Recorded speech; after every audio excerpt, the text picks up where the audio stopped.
Imagine చేసుకోండి, మీ అకౌంట్లో ఒక 50,000 ఉన్నాయి. మీకు అర్జెంట్ అవసరం పడింది అమౌంట్, హాస్పిటలైజేషన్కో లేకపోతే గ్రాసరీకో దేనికో ఒకదానికి మీకు అమౌంట్ అనేది అవసరం పడింది. సో మీరు వెంటనే ఏటీఎంలో విత్డ్రా చేయడానికని వెళ్ళారు. అప్పుడే సడన్గా ఐటీఎం అనేది ట్రాన్సాక్షన్ డిక్లేర్డ్ అని చూపించింది. అలాగే ఫోన్పే, యూపీఐ ఏది వర్క్ అవ్వలేదు. సో దానికి ఒక maybe one of the reason account freeze అయ్యి ఉంటుంది. అకౌంట్లో 50,000 ఉందని మనకు తెలుసు, బట్ విత్డ్రా చేసినప్పుడు అలాగే ట్రాన్స్ఫర్ చేసినప్పుడు వర్క్ అవ్వట్లేదు అంటే సడన్గా మనకు భయం వేస్తుంది. సో దానికి మేబీ రీజన్ ఫ్రీజ్ అయ్యేసి ఉండొచ్చు అకౌంట్. సో ఈ వీడియోలో అకౌంట్ ఫ్రీజ్ అంటే ఏంటి, ఎందుకు అవుతుంది, ఫ్రీజ్ అయినప్పుడు మనం ఏ ప్రాసెస్ని ఫాలో అవ్వాలి, ఎవరిని కాంటాక్ట్ అవ్వాలి అనేది పూర్తిగా తెలుసుకుందాము. అలాగే అకౌంట్ ఫ్రీజ్ అయినప్పుడు కస్టమర్స్ చేసే మెయిన్ మిస్టేక్స్ ఏంటో ఈ వీడియోలో చూద్దాము. సో వీడియోని మాత్రం లాస్ట్ వరకు చూడండి. అలాగే మీ ఫ్రెండ్స్ అండ్ ఫ్యామిలీ మెంబర్కి షేర్ చేయండి.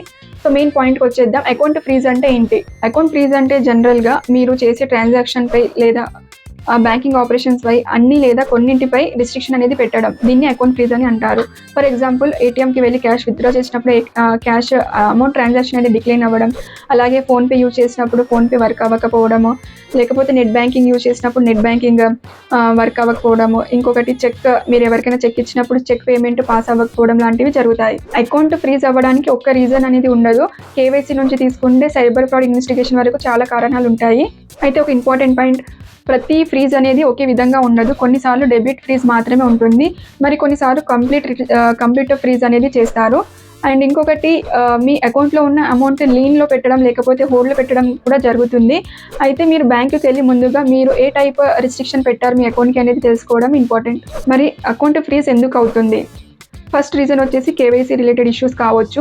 అంటే మీరు బ్యాంక్లో ఇన్ఫర్మేషన్ అనేది అప్డేట్ చేయడం important. If in case me details అనేది రిక్వైర్డ్ ఇన్ఫర్మేషన్ బ్యాంక్ దగ్గర లేకపోతే అకౌంట్ ఫ్రీజ్ చేసే అవకాశం ఉంటుంది. రెండవది వచ్చేసి సస్పీషియస్ ట్రాన్సాక్షన్. అంటే ఇది చాలామందికి అర్థం కాదు. మీరు ఒకవేళ బల్క్లో ట్రాన్సాక్షన్ చేసి ఉంటే, ఒకటే అకౌంట్కి మల్టిపుల్ టైమ్స్, ఒక 5,000 అనుకోండి, 5,000 10 టైమ్స్ 20 టైమ్స్ ఒకటే ట్రాన్సాక్షన్ కంటిన్యూగా జరుగుతుంటే దానికి గల కారణాలు ఏంటి అనేది మానిటరింగ్ చేయడానికి బ్యాంక్ అకౌంట్ ఫ్రీజ్ చేయాల్సి వస్తుంది. అంటే ఆటోమేటికలీ మీరు అలా చేసినప్పుడు ఆటోమేటిక్గా అకౌంట్ ఫ్రీజ్ అవుతుంది. మీరు బ్యాంకుకి వెళ్ళి రీజన్స్ డిక్లరేషన్ అనేది ఇవ్వాల్సి వస్తుంది. మూడోది వచ్చేసి సైబర్ ఫ్రాడ్ కంప్లైంట్. అంటే మీరు ఏదైనా ఫ్రాడ్ ఇన్వెస్టిగేషన్లో మీ అకౌంట్ ట్రాన్సాక్షన్ ట్రయల్ ఏమైనా కనిపిస్తే ఇన్వెస్టిగేషన్లో భాగంగా మీ అకౌంట్ని ఫ్రీజ్ చేస్తారు. నాలుగవది లా ఎన్ఫోర్స్మెంట్ మీద బేస్ అయ్యేసి ఉంటుంది. అంటే కోర్టు నుంచి ఏదైనా ఆర్డర్ వస్తే బ్యాంక్ ఇమీడియట్లీ అకౌంట్ని ఫ్రీజ్ చేస్తుంది. అంటే బ్యాంక్ అకౌంట్ ఫ్రీజ్ చేసిందంటే బ్యాంక్కి నచ్చలేక అకౌంట్ ఫ్రీజ్ చేసిందని అర్థం కాదు. దాని వెనుక స్పెసిఫిక్ రీజన్ అనేది కంపల్సరీ ఉంటుంది. కేవైసీ వల్ల బ్యాంక్ అకౌంట్ ఫ్రీజ్ అయితే, ఇప్పుడు కేవైసీ అవ్వలేదని బ్యాంక్ అకౌంట్ ఫ్రీజ్ చేస్తే మనం ఏం చేయాలో చూద్దాం.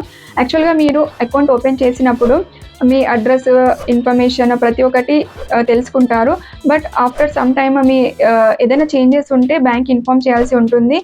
మీ మొబైల్ నెంబర్ కానీ, అడ్రస్ కానీ, పేరు కానీ ఏది చేంజ్ ఉన్నా కంపల్సరీ ఇన్ఫామ్ చేయాలి. కానీ కొన్ని సంవత్సరాల తర్వాత కేవైసీ అప్డేట్ అనేది వస్తే బ్యాంక్కి కోఆపరేట్ చేసి మీరు కేవైసీ అప్డేట్ అనేది చేసుకోవాలి.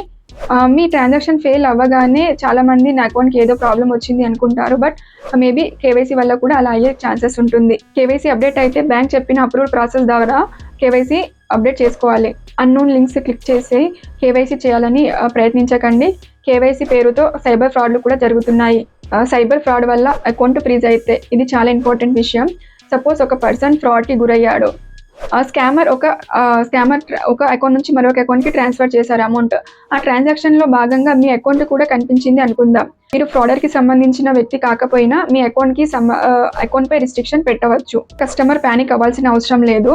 వెంటనే మీరు బ్యాంక్కి కాంటాక్ట్ అయ్యి దేనివల్ల రిస్ట్రిక్షన్ పడిందో తెలుసుకోవాలి. ఆ తర్వాత అవసరమైతే ఇన్వెస్టిగేషన్ టీమ్తో మీరు కోఆపరేట్ చేయాలి. మీరు జెన్యూన్ కస్టమర్ అయితే మీకు ట్రాన్సాక్షన్కి సంబంధించిన సపోర్టింగ్ డాక్యుమెంట్స్ అనేవి సిద్ధంగా ఉంచుకోవాలి. ఫర్ ఎగ్జాంపుల్, పేమెంట్ ఎందుకు జరిగింది, ఎవరితో ట్రాన్సాక్షన్ అయ్యింది, ఇన్వాయిస్ లేదా అగ్రిమెంట్ ఏమైనా ఉందా అనేది మీకు ఇన్వెస్టిగేషన్లో ఉపయోగపడవచ్చు.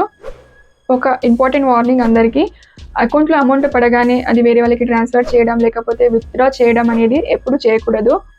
దానివల్ల సిచ్యువేషన్ ఇంకా బ్యాడ్ అయ్యే అవకాశం ఉంటుంది. లీన్ అంటే స్పెసిఫిక్ అమౌంట్పై బ్యాంక్కి హోల్డ్ లేదా క్లెయిమ్ ఉండే అవకాశం ఉంటుంది. ఫర్ ఎగ్జాంపుల్, మీ అకౌంట్లో 50,000 ఉంది, 10,000 లీన్ అయ్యేసి ఉంది అంటే మీ టోటల్ అమౌంట్ 50,000 అమౌంట్ విత్డ్రా చేయడానికి అవ్వదు అని అనుకోకండి. 10,000 మీద మాత్రమే రిస్ట్రిక్షన్ ఉన్నట్టు అర్థం. దాని మీద మాత్రమే బ్యాంక్కి క్లెయిమ్ చేసుకునే అవకాశం ఉంటుంది. రిమైనింగ్ 40,000 మీరు విత్డ్రా చేసుకోవచ్చు. ఫ్రీజ్ అయితే డబ్బు పోతుందా? చాలా మంది అడిగే క్వశ్చన్. అకౌంట్ ఫ్రీజ్ అవ్వగానే అమౌంట్ పోతుంది అనుకుంటారు, కానీ అమౌంట్ అనేది ఎక్కడికి పోదు, మీ అకౌంట్లోనే ఉంటుంది. బట్ కొంత టైం వరకు రిస్ట్రిక్షన్ అనేది ఉంటుంది అకౌంట్పై. ఇక్కడ ఒక ఇంపార్టెంట్ డిఫరెన్స్ ఉంది. మనీ ఓనర్షిప్ ఇష్యూ ఒకటి, అలాగే ట్రాన్సాక్షన్ రిస్ట్రిక్షన్ అనేది మరొకటి. రిస్ట్రిక్షన్ ఎందుకు పెట్టారు, ఏ అథారిటీ నుంచి పెట్టారు, అలాగే ఎంత అమౌంట్ పై రిస్ట్రిక్షన్ ఉంది, ఏ యాక్షన్ తీసుకుంటే రిస్ట్రిక్షన్ నుంచి మనం బయటపడవచ్చు అనేది తెలుసుకోవాలి. అలాగే రిస్ట్రిక్షన్ అకౌంట్ ఫ్రీజ్ అవ్వగానే మన అమౌంట్ పోయిందని కంక్లూజన్కి వెంటనే రాకూడదు. అకౌంట్ ఫ్రీజ్ అయినప్పుడు మనం ఏం చేయాలి? ఫస్ట్ మనం ప్యానిక్ అవ్వకుండా అది దేనివల్ల అయింది అనేది తెలుసుకోవడం ఇంపార్టెంట్. అంటే మీరు ట్రాన్సాక్షన్ చేసినప్పుడు ఏదైనా ట్రాన్సాక్షన్ డిక్లేర్ మెసేజ్ వచ్చింది, ఏటీఎం నుంచి జరిగిన డిక్లేర్ స్క్రీన్ షాట్ కానీ అది ప్రూఫ్గా ఉంచుకొని మీ బ్యాంక్ కస్టమర్ కేర్ని సంప్రదించడం, లేకపోతే బ్యాంక్ని కాంటాక్ట్ అవ్వడం చేయాలి. పర్టికులర్ రీజన్ అనేది తెలుసుకోవాలి. కేవైసీ రిలేటెడ్ అయితే కేవైసీ డాక్యుమెంట్స్ అనేది సబ్మిట్ చేయాలి. అలాగే సైబర్ ఫ్రాడ్ అయితే పోలీస్ స్టేషన్ని కాంటాక్ట్ అవ్వాలి.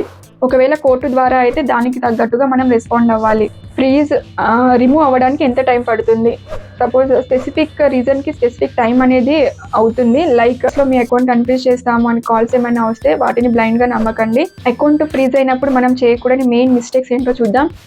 మనం ఓటీపీ అనేది ఎవరితో షేర్ చేయకూడదు. అంటే మీ అకౌంట్ని అన్ఫ్రీజ్ చేస్తామని చెప్పి ఎవరైనా అంటే ఓటీపీ చెప్పకండి. అలాగే అన్ఫ్రీజ్ ఫీ అని ఎవరైనా అడిగితే యూపీఐ ద్వారా పేమెంట్ చేయకండి. కేవైసీ పేరుతో అన్నోన్ లింక్స్ ఏమైనా వస్తే ఓపెన్ చేయకండి. సస్పిషియస్ ట్రాన్సాక్షన్ తెలిసినా మీ అకౌంట్ ట్రాన్సాక్షన్ రికార్డ్స్ని డిలీట్ చేయకండి. బ్యాంక్ని కాంటాక్ట్ చేయకుండా సోషల్ మీడియాలో ఏదో వచ్చిన ర్యాండమ్ అడ్వైస్ని ఫాలో అవ్వకండి. ఫ్రాడ్ రిలేటెడ్ అమౌంట్ని మరో అకౌంట్కి ట్రాన్స్ఫర్ చేయకండి.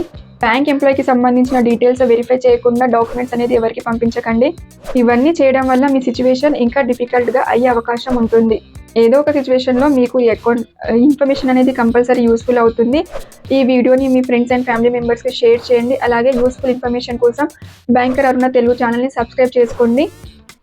మీకు ఫ్రీజ్ అకౌంట్ గురించి ఏదైనా డౌట్ ఉంటే కమెంట్ చేయండి. అలాగే thank you so much for watching this video. Don't forget to click on bell icon.